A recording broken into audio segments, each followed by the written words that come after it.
ഇത് radio Janvani 90.8 megahertz മലയാളത്തിന്റെ മധുരതരംഗം.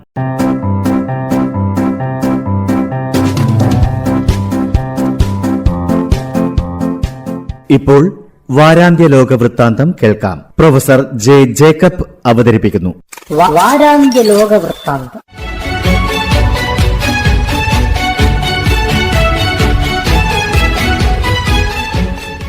എല്ലാ മാന്യ ശ്രോതാക്കൾക്കും ലോകവൃത്താന്തത്തിലേക്ക് സ്വാഗതം.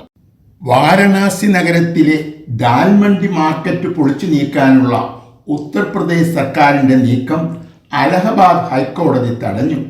10,000-ലേറെ കടകൾ പൊളിച്ചു നീക്കാനാണ് മുഖ്യമന്ത്രി യോഗി ആദിത്യനാഥിൻ്റെ നിർദ്ദേശം.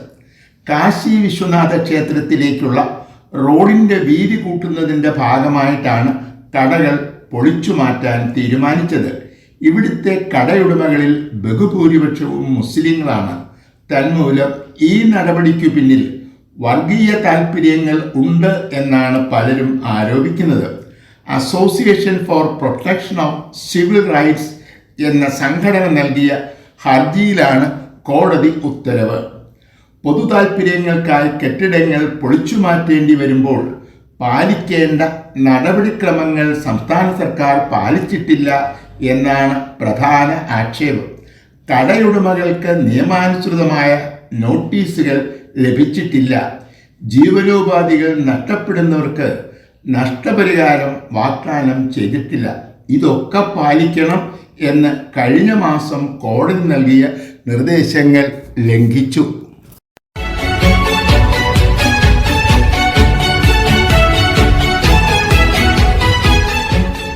അനധികൃത കുടിയേറ്റക്കാർക്കെതിരെ ബന്ധപ്പെട്ട ഉദ്യോഗസ്ഥർ സ്വീകരിച്ച നടപടികൾ അമേരിക്കയിലെ ലോസ് ഏഞ്ചൽസ് എന്ന സംസ്ഥാനത്ത് കലാപ സമാനമായ അന്തരീക്ഷത്തിന് വഴിയൊരുക്കി.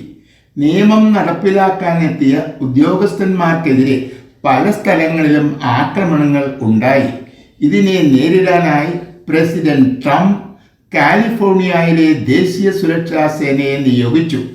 അനധികൃതരായി ട്രംപിൻ്റെ ഭരണകൂടം മുദ്രകുത്തിയവരുടെ വലിയ ഒരു സമൂഹം താമസിക്കുന്ന സംസ്ഥാനമാണ് ലോസ് ഏഞ്ചൽസ്.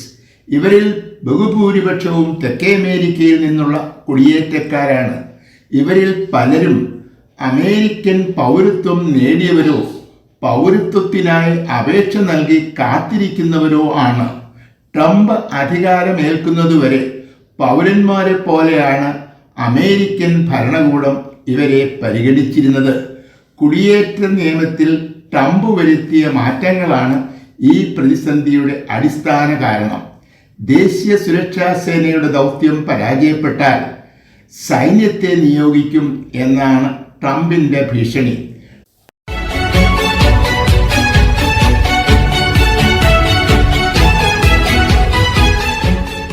കാനഡ അമേരിക്കയുടെ 51ാമത് സംസ്ഥാനമാകണം എന്ന് ട്രംപ് ആവശ്യപ്പെട്ടതിനെ തുടർന്നാണ് ഇരു രാജ്യങ്ങളും തമ്മിലുള്ള ബന്ധങ്ങൾ തകരാൻ തുടങ്ങിയത്.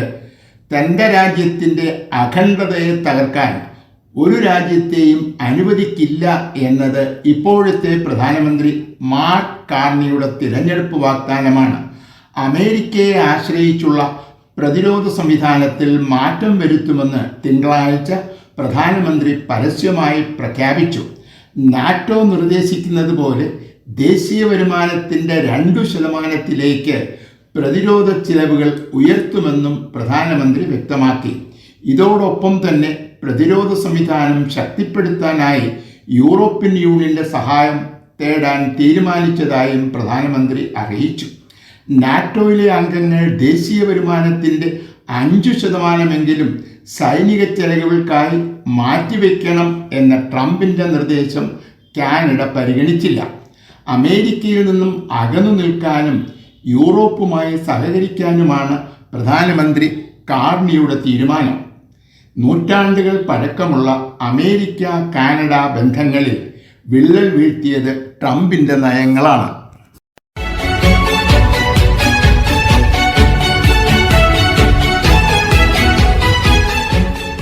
സായാഹ്ന സവാരിക്കിറങ്ങുമ്പോൾ വളർത്തുനായ്ക്കളെ ഒപ്പം കൂട്ടുക എന്നത് യൂറോപ്പിലെ ഒട്ടുമിക്ക നഗരങ്ങളിലും ഒരു പതിവ് കാഴ്ചയാണ്. ഇറാന്റെ തലസ്ഥാനമായ ടെഹ്റാൻ ഇസ്ലാമിക വിപ്ലവത്തിന് ശേഷം ഇത്തരം സവാരികൾക്ക് നിരോധനം ഏർപ്പെടുത്തി. ഇസ്ലാമിക വീക്ഷണത്തിൽ നായ്ക്കൾ ശുദ്ധിയില്ലാത്ത മൃഗങ്ങളാണ്.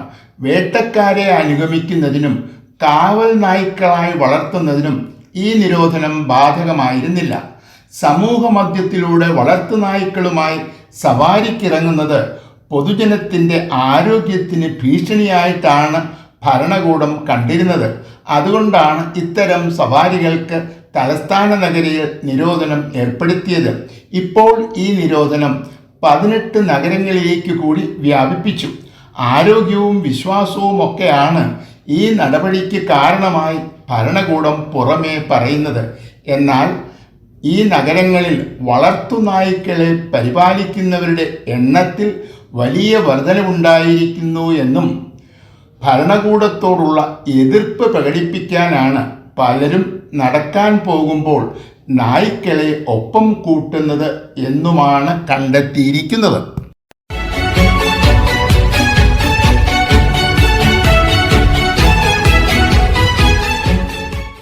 ഈ അടുത്ത കാലത്ത് അലഹബാദ് ഹൈക്കോടതിയിലെ ജഡ്ജിമാരായ ശേഖർ കുമാർ യാദവും യശ്വന്ത് വർമ്മയും വിവാദങ്ങളിൽ അകപ്പെട്ടു. വിശ്വ ഹിന്ദു പരിഷത്തിന്റെ സമ്മേളനത്തിൽ ജസ്റ്റിസ് യാദവ് നടത്തിയ പരാമർശത്തിന്റെ പേരിലാണ് ഇദ്ദേഹത്തെ കുറ്റവിചാരണ ചെയ്യണമെന്ന് രാജ്യസഭയിലെ 55 അംഗങ്ങൾ ചേർന്ന് ആവശ്യപ്പെട്ടത്. കുറ്റവിചാരണ പരിഗണനയിലുള്ളതിനാൽ ഇദ്ദേഹത്തിനെതിരെയുള്ള അന്വേഷണം നിർത്തിവെക്കണമെന്ന് രാജ്യസഭാ അധ്യക്ഷനായ ഉപരാഷ്ട്രപതി സുപ്രീം കോടതിയോട് ആവശ്യപ്പെട്ടു. എന്നാൽ ഇങ്ങനെ ഒരു ഇടപെടൽ ജഡ്ജി യശ്വന്ത് വർമ്മയുടെ കാര്യത്തിൽ ഉണ്ടായില്ല. അഴിമതി ആരോപണം ഉണ്ടായപ്പോൾ തന്നെ സുപ്രീം കോടതി അന്വേഷണം നടത്തുകയും റിപ്പോർട്ട് നൽകുകയും ചെയ്തു. ഈ ജഡ്ജിക്കെതിരെയുള്ള കുറ്റവിചാരണ പുരോഗമിക്കുകയാണ്. ജഡ്ജി യാദവിനെതിരെയുള്ള കുറ്റവിചാരണയെക്കുറിച്ച് ഇതുവരെ തീരുമാനം എടുത്തിട്ടില്ല. ന്യായാധിപന്മാരുടെ വീഴ്ചകളെക്കുറിച്ച് അന്വേഷിക്കാനുള്ള സുപ്രീം കോടതിയുടെ അവകാശത്തിൽ ഉപരാഷ്ട്രപതി ഇടപെട്ടത് ശരിയായില്ല എന്നാണ് പല നിയമവിദഗ്ധരുടെയും അഭിപ്രായം.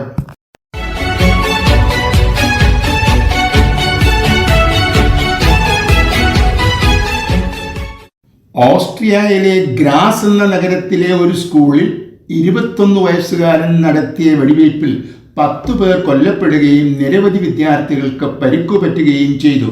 2 തോക്കുകളുമായി ഈ ഘാതകൻ സ്കൂളിനുള്ളിലേക്ക് കടക്കുകയും യാതൊരു പ്രകോപനവും കൂടാതെ വിദ്യാർത്ഥികൾക്ക് നേരെ നിറയൊഴിക്കുകയും അവസാനം സ്വയം വെടിവെച്ചു മരിക്കുകയും ചെയ്തു.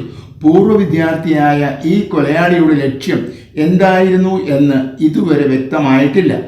3 ദിവസത്തേക്ക് ഓസ്ട്രിയ ദേശീയ ദുഃഖാചരണം പ്രഖ്യാപിച്ചു.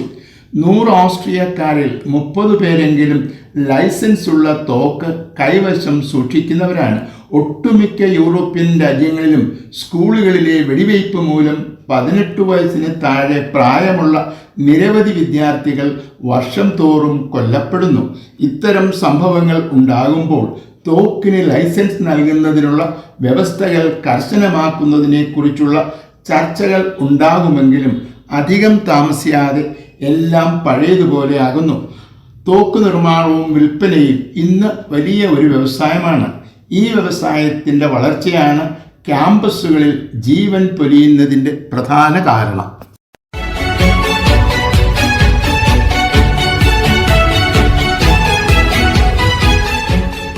റഷ്യ ഉക്രൈൻ യുദ്ധം അവസാനിപ്പിക്കുന്നതിനുള്ള ചർച്ചകൾ ഏതാണ്ട് ഉപേക്ഷിച്ചതുപോലെയാണ് കാര്യങ്ങൾ പുരോഗമിക്കുന്നത്. യൂറോപ്യൻ യൂണിയൻ റഷ്യക്കെതിരെ പുതിയ സാമ്പത്തിക ഉപരോധം പ്രഖ്യാപിച്ചു. നിലവിലുള്ള സാമ്പത്തിക ഉപരോധത്തെ അതിജീവിച്ച് റഷ്യ എണ്ണ വിൽക്കുകയും വൻതോതിൽ സമ്പത്താർജിക്കുകയും ഉക്രൈനെ നിരന്തരം ആക്രമിക്കുകയും ചെയ്യുന്നു എന്നാണ് യൂറോപ്യൻ യൂണിയന്റെ വിലയിരുത്തൽ.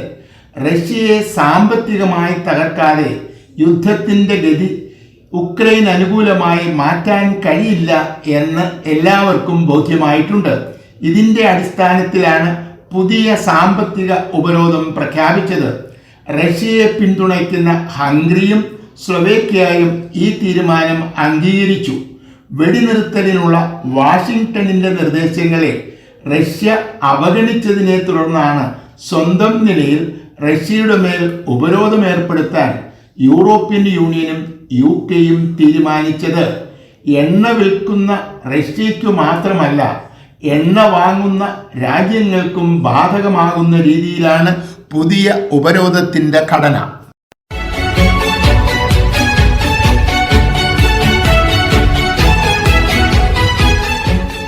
ഹമാസ് ഇസ്രായേൽ യുദ്ധം അവസാനിപ്പിക്കുന്നതിനുള്ള ചർച്ചകൾ എവിടെയും എത്തുന്നില്ല.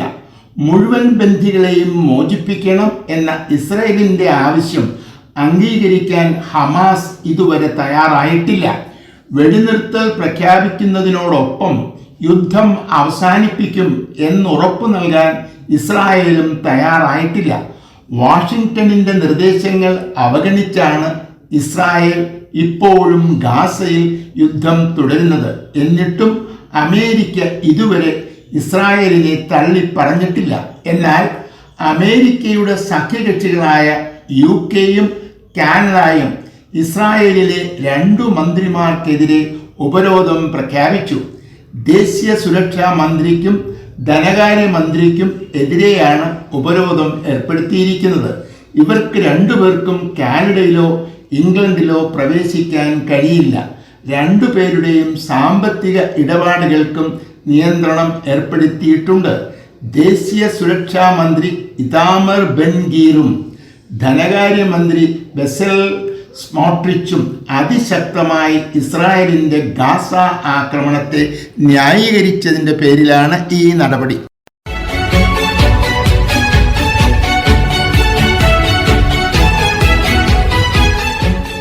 ലണ്ടനിൽ വെച്ചു നടന്ന ചർച്ചയെ തുടർന്ന് അമേരിക്ക ചൈന വ്യാപാര പ്രതിസന്ധി ഒഴിവായതായിട്ടാണ് റിപ്പോർട്ടുകൾ സൂചിപ്പിക്കുന്നത്. മറ്റു വിദേശ രാജ്യങ്ങളുടെ ഉൽപ്പന്നങ്ങൾക്ക് ചുമത്തിയിരുന്നതിനേക്കാൾ ഉയർന്ന നികുതിയാണ് ട്രംപ് ചൈനീസ് ഉൽപ്പന്നങ്ങളുടെ മേൽ ചുമത്തിയത്. അമേരിക്കൻ ഉൽപ്പന്നങ്ങളുടെ നികുതി വർദ്ധിപ്പിക്കുകയും അപൂർവ ലവണങ്ങളുടെ കയറ്റുമതി നിയന്ത്രിക്കുകയും ചെയ്തുകൊണ്ടാണ് ചൈന ട്രംപിനെതിരെ പ്രതികരിച്ചത്. നികുതി വർധനവ് 90 ദിവസത്തേക്ക് ട്രംപ് തന്നെ മരവിപ്പിച്ചു. ഈ കാലയളവിൽ ബന്ധപ്പെട്ട കക്ഷികളുമായി ചർച്ച നടത്തി നികുതി നിരക്കിനെ സംബന്ധിച്ച് ഒരു സമവായത്തിലെത്താനായിരുന്നു ട്രംപിന്റെ നീക്കം. എന്നാൽ ചർച്ചകൾക്കായി അമേരിക്കയെ സമീപിക്കാൻ ചൈന തയ്യാറായില്ല. അപൂർവ ധാതു ലവണങ്ങളുടെ ദൗർലഭ്യം കാർ നിർമ്മാണം, കമ്പ്യൂട്ടർ നിർമ്മാണം തുടങ്ങിയ വ്യവസായങ്ങളെ പ്രതികൂലമായി ബാധിച്ചു. ഈ സാഹചര്യത്തിലാണ് ഇരു രാജ്യങ്ങളും കഴിഞ്ഞ മാസം ചർച്ചകൾ ആരംഭിച്ചത്. ചർച്ചകൾ തുടർന്നുണ്ടായ ധാരണകൾ ലംഘിക്കുന്നു എന്ന് പരസ്പരം ആരോപിച്ചിരുന്നു. ലണ്ടനിൽ നടന്ന ചർച്ചകൾ പ്രശ്നങ്ങൾ പരിഹരിച്ചു എന്നാണ് പൊതുവെയുള്ള വിലയിരുത്തൽ.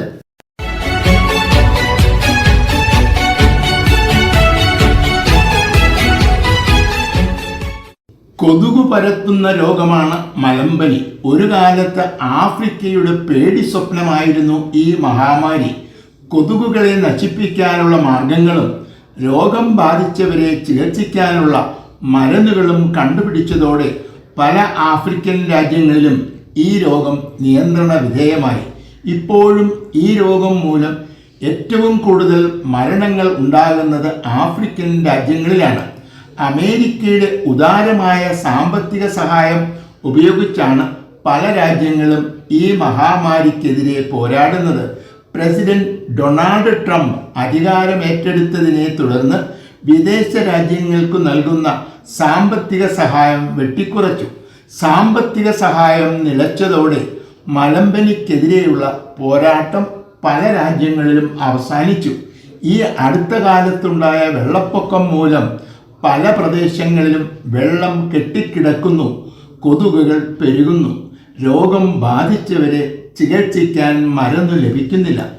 ആഫ്രിക്കക്കാരുടെ രോഗം ഭേദമാക്കാനുള്ള ഉത്തരവാദിത്വം അമേരിക്കയ്ക്കല്ല, ആഫ്രിക്കക്കാർക്കാണ് എന്നാണ് ട്രംപിന്റെ നിലപാട്. വാരാന്ത്യ ലോക വൃത്താന്തം.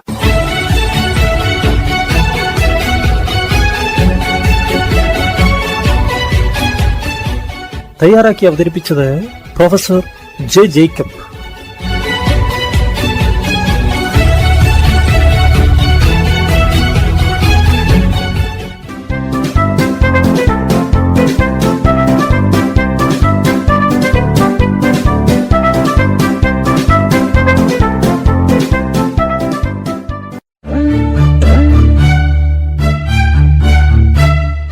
നിങ്ങൾ കേട്ടുകൊണ്ടിരിക്കുന്നത് ജൻവാണി 90.8 കമ്മ്യൂണിറ്റി FM.